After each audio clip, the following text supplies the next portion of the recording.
I stared at my phone reading the group chat messages that I wasn't supposed to see someone.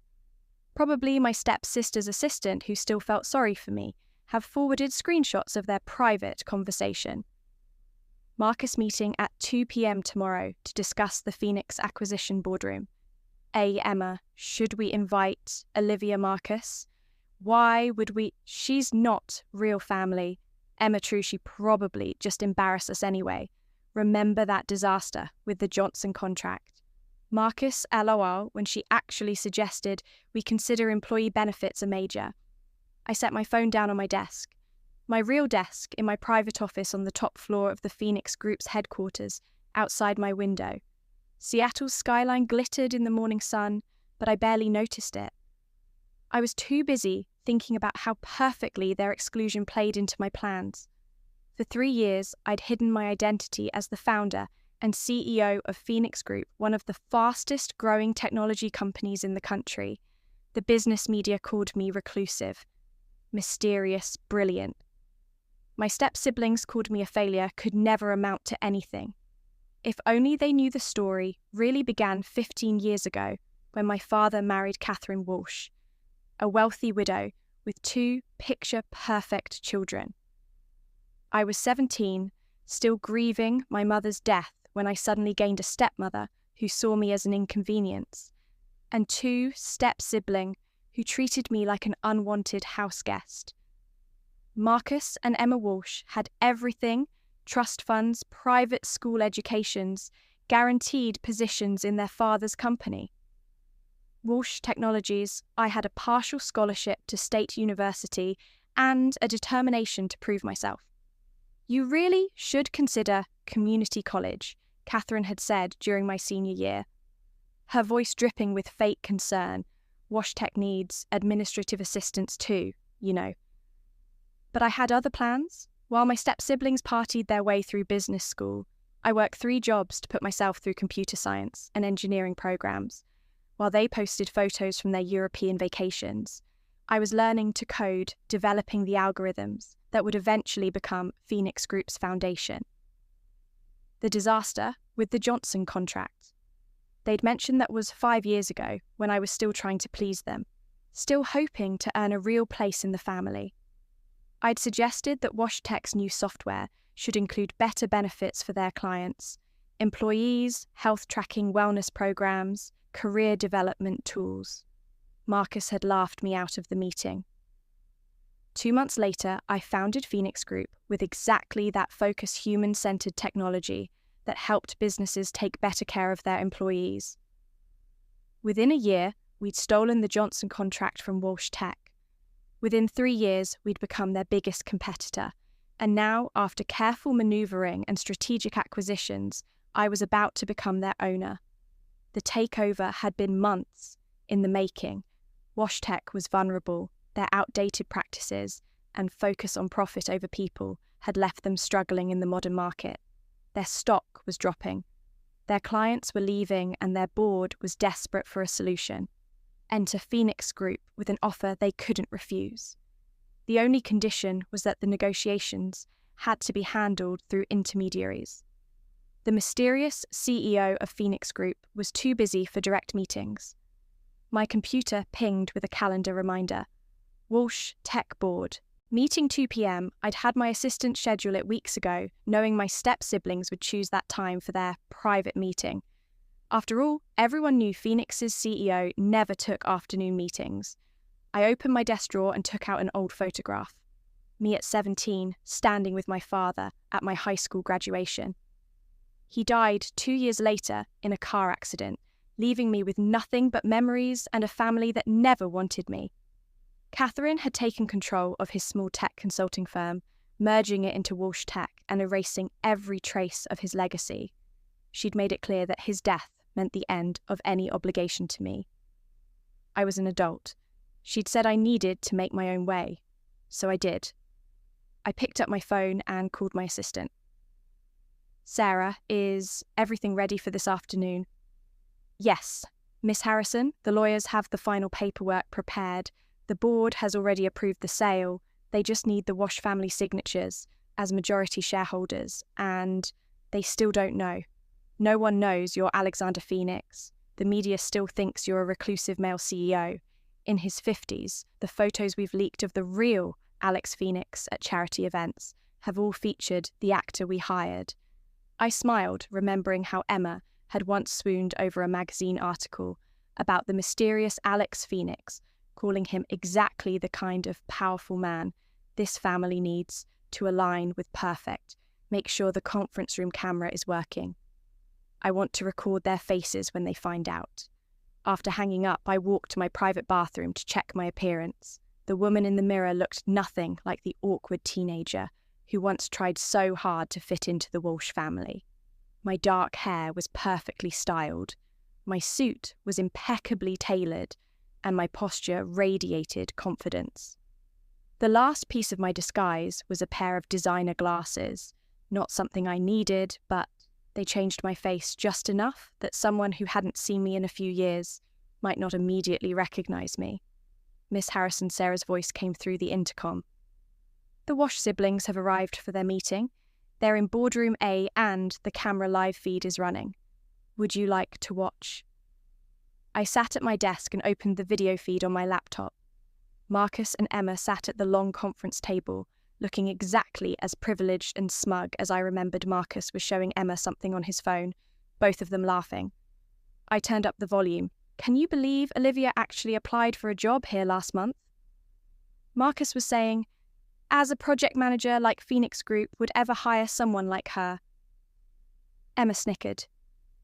Did you see her resume, State University? Really? I heard she's working as a junior developer at some tiny startup.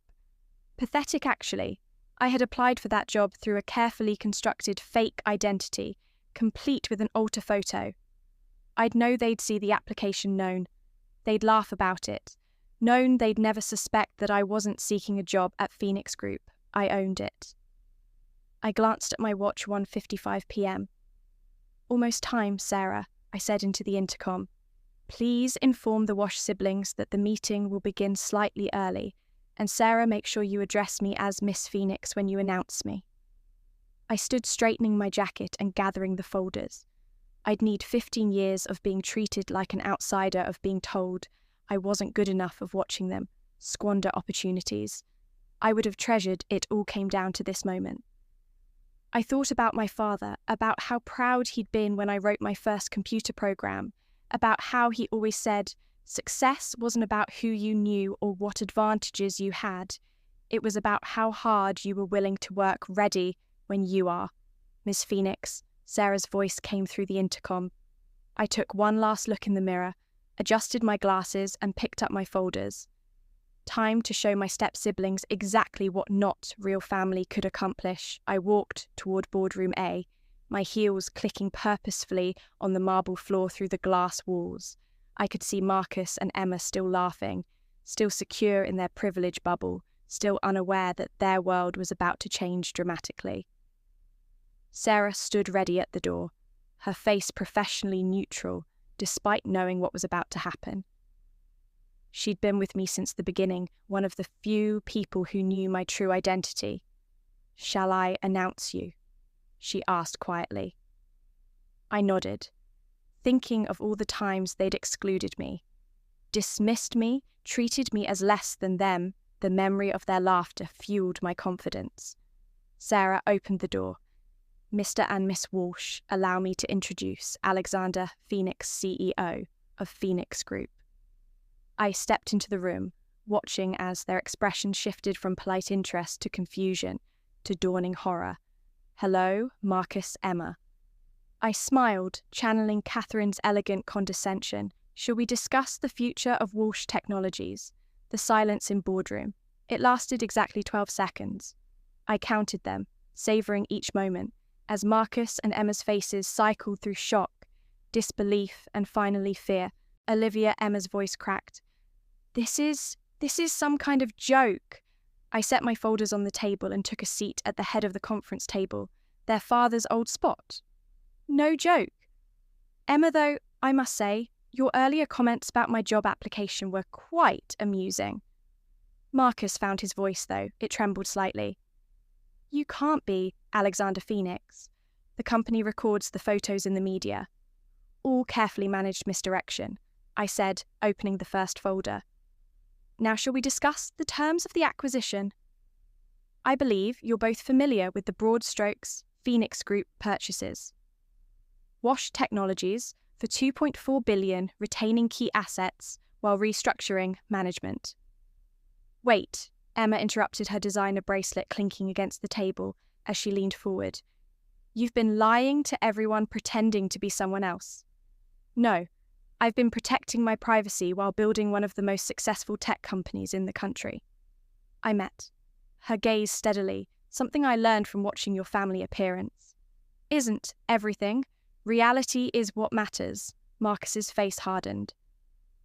Mum needs to know about this. The board needs to know. The board already approved the sale. I cut him off, and Catherine, she signed off on it last week. She just doesn't know who I am yet. I allowed myself a small smile, though. I'm very much looking forward to that conversation. I could see the calculations happening behind their eyes, the realization that their failed stepsister had outmaneuvered them completely, that the company they'd taken for granted, the inheritance they'd assumed was secure, now belonged to someone they'd spent years mocking. What do you want? Emma asked. Finally. Want. I already have what I want. Phoenix Group is acquiring Walsh Technologies. That's just business. I opened another folder. Though there are some changes I'd like to discuss regarding current management. Marcus's face went pale. You're firing us. Not exactly. I'm offering you both positions that better match your capabilities. I slid papers across the table. Marcus, you'll be transitioning to Assistant Director of Client Relations. Emma Jr., Project Coordinator. Both positions come with significant pay cuts.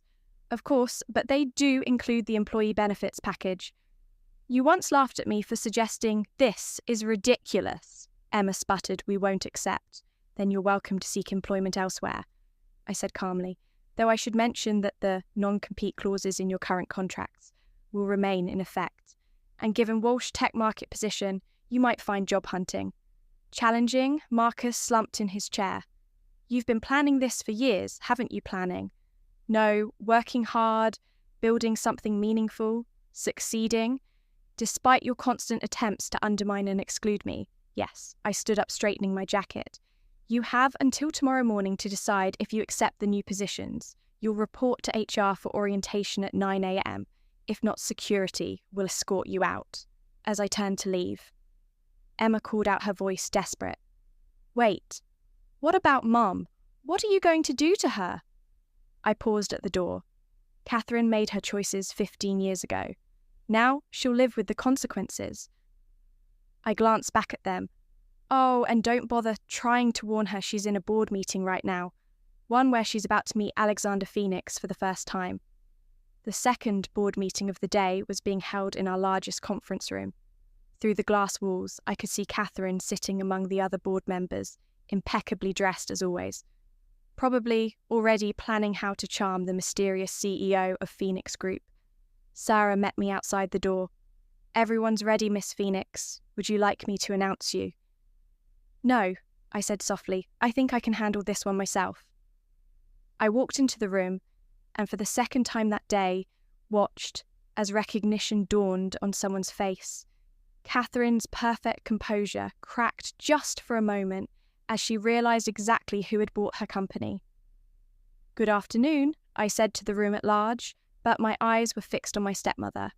I'm Alexander Phoenix, CEO of Phoenix Group, though some of you might remember me as Olivia Harrison. The next hour was a masterclass in professional composure. I outlined Phoenix Group's plans for Walsh Technologies, the modernization of their systems, the expansion of their employee benefits, the complete restructuring of management. Catherine sat silently, her face and mask, as I systematically dismantled everything she'd built. When the meeting ended, she tried to slip out with the others, but I wasn't about to let her escape that easily. Catherine, a moment, please. She turned back slowly, and for the first time in 15 years, I saw real fear in her eyes, how she asked simply, how did I build a multi-billion-dollar company, or how did I manage to buy yours? I leaned against the conference table. the answer to both is the same. I worked for it, something you never understood. If this is about your father's company, this isn't about revenge. Catherine, it's about justice, about proving that success doesn't come from who your parents are or what last name you carry. It comes from talent, dedication, and treating people with respect. She flinched at that last part. And now, will you destroy everything we built? No, I'm going to make it better. Wash Technologies will become a division of Phoenix Group, focusing on the employee-centered software that Marcus and Emma once mocked. Your company's legacy won't be about privilege and power. It'll be about helping people and me. Her voice was barely a whisper. You'll retain your board seat, but as a minor shareholder, your voting power will be limited. I smiled. Consider it a lesson in humility as she turned to leave. I called after her, and Catherine, the family dinner on Sunday. I think I will attend. After all, the next few weeks were interesting, to say the least. Marcus and Emma, facing the reality of their situation, accepted their new positions. They weren't happy about it, but they were learning about hard work, about treating others with respect, about earning their place rather than expecting it. Catherine remained on the board, though she rarely spoke during meetings. Sometimes I caught her watching me with a mixture of fear and something that might have been respect. The media had a field day when my true identity was revealed. Stepdaughter's sweet revenge and text mystery. CEO unmasked dominated headlines for weeks, but that wasn't the story I cared about. The real story was in the changes we implemented at Walsh. Technology's employee satisfaction scores rose, innovation flourished. The company that had once been a symbol of corporate privilege became a model of progressive workplace culture. 1 year after the acquisition, I sat in my office reviewing the latest performance reports. Walsh Tech's profits were up 40%, largely due to the employee-centered software platforms I championed. Marcus had actually done well in his new role, once he learned to listen to clients instead of talking down to them. Emma had discovered she had a talent for project management when she actually had to work at it. Sarah knocked on my door, Miss Phoenix. Your step-siblings are here for their quarterly review. I looked out my window at the Seattle skyline, thinking about how far we'd all come. Send them in. Marcus and Emma entered no longer wearing designer labels or arrogant smirks. A year of real work had changed them. Please sit down, I said, gesturing to the chairs across from my desk. Let's discuss your progress. As we reviewed their performance metrics and development goals, I thought about my father, about how he always said success wasn't about beating others. It was about becoming the best version of yourself. I hadn't bought Walsh Technologies for revenge. I'd bought it to prove a point that true success comes from merit, not privilege, that the family who'd once excluded me would now work for me, learning the lessons I'd learned long ago. And maybe, just maybe, we all become better people in the process. The real victory wasn't in owning their company or making them work under me. It was in proving that the not-real family member they dismissed had built something meaningful, something that made a difference in people's lives, that was worth more than revenge could ever